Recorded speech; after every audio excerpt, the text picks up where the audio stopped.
What we do here at RDB and also really as the government is to try and make it easier for people to do business in Rwanda. And that's really about bringing down the time and the costs that it takes for you to do business. So as you all know, the starting point for a business, for any business, is to register their business and make it formal and comply with the laws.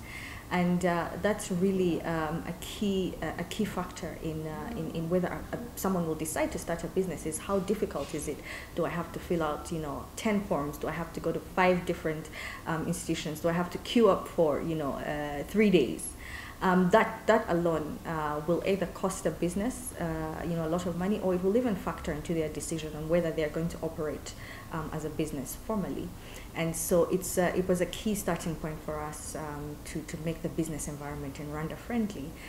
And so what we've done is, one, to reduce the procedures, to come up with digital systems that mean that you don't have to go to 5 different institutions. You can come to only RDB, and we're electronically interconnected to all the different institutions you would need, such as Rwanda Revenue Authority or RSSB.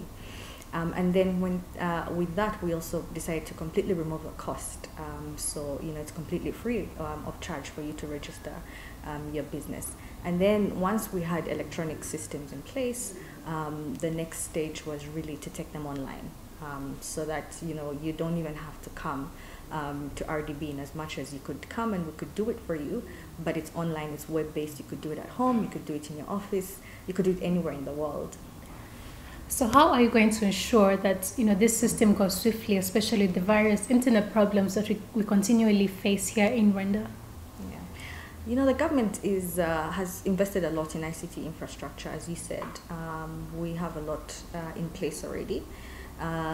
According to the Ministry of ICT, by the end of 2017, I think 95% of our population will have access to 4G LTE wireless technology.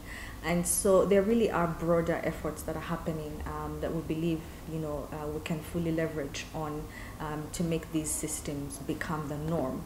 But before that happens, what we have done in the short term is to train and involve as many cyber cafes as we possibly can, not only in Kigali, but even outside of Kigali in the different districts. We've also involved the business development centers, which are in every single district and which have IT facilities. So these are really our key partners and stakeholders when it comes to the online business registration system. We offer continuous refresher trainings, and we believe that these are going to be key access points for people who might not have access to electricity or to the internet, but also who may not be digitally literate. Mm-hmm. Yeah. Mm-hmm. Rwanda Revenue Authority has been facing serious problems with people, with tax defaulters who prefer to open new businesses when they can't deal with their financial problems. So what are you as RDB doing to make sure to help them deal with this problem?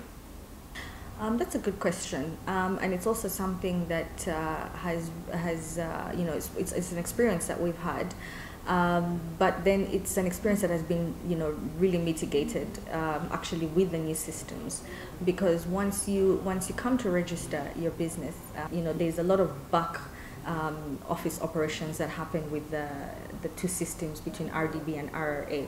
So once you do register your business in our system sends a TIN request to RRA, and so the RRA is the one that issues a TIN request, and once you are in our system, you are in the RRA system, and your TIN doesn't change.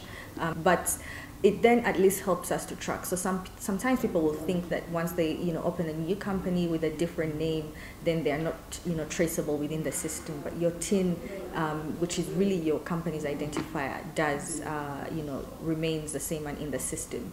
That said, we're continuously engaging with RRA and trying to redesign the system, add new functionalities and modalities as we see experience dictating. So these systems are not static; they're really built to be able to respond to either the needs of our businesses, but also to ensure that the system is not exploited.